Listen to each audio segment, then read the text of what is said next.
నా యందు భయభక్తులు కలిగి ఉండు, నీకు నేను జ్ఞానాన్ని ఇస్తాను. ఒకవేళ నువ్వు దేవుని యందు భయము భక్తి కలిగి ఉన్నావు అనుకో, నీలో మరొక అద్భుతమైన లక్షణం కనిపిస్తుంది. ఏమిటా లక్షణం? రండి చూద్దాం. అదే సామెతల గ్రంథము 8వ అధ్యాయము 13వ వచనం. యెహోవా యందు భయభక్తులు కలిగి ఉండుట ఏమిటి?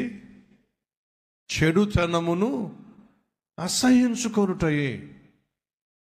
ఒకవైపు యెహోవా యందు భయభక్తులు కలిగి ఉండుట జ్ఞానమునకు మూలం.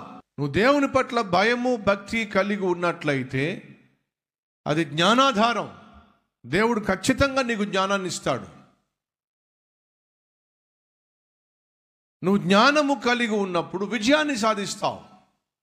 జీవితంలో నిన్నటి విజయాలు ఈరోజు పెద్దగా ఉపయోగపడవు. ఏ రోజు కీడు ఆ రోజుకు చాలు అన్నట్టుగా ప్రతిరోజు, నిన్న మీరు బిర్యానీ తిన్నారనుకోండి, నిన్న తిన్న బిర్యానీ మీకు ఈరోజు ఆకలి తీరుస్తుందా? నిన్న తాగిన నీళ్లు ఈరోజు మీ దాహం తీరుస్తాయా? నిన్న పోయిన నిద్ర ఈరోజు మీ శరీరానికి సుఖాన్ని ఇస్తుందా? లేదే. మరలా ఈరోజు మీ శరీరానికి విశ్రాంతి కావాల్సిందేగా, మరలా మీ శరీరానికి నీరు కావాల్సిందేగా, మరలా మీ శరీరానికి ఈరోజు ఆహారం కావాల్సిందేగా. అలాగే ప్రతిరోజు మనకు జ్ఞానం కావాలి. ప్రతిరోజు మనం జ్ఞానం కలిగి ఉండాలి అంటే యెహోవా యందు భయభక్తులు కలిగి ఉండాలి. యెహోవా యందు భయభక్తులు కలిగి ఉండడము అంటే ఏమిటట? చెడుతనమును అసహించుకోవడం. అర్థమవుతుందా? చెడుతనమును అనగా పాపమును అసహించుకోవడం. ఇందాక చెప్పాగా, మనకొచ్చే సాధారణమైన కష్టాలకు, శ్రమలకు, ఇరుకు ఇబ్బందులకు కారణం ఏమిటి? మనం దేవునికి దూరం కావడం.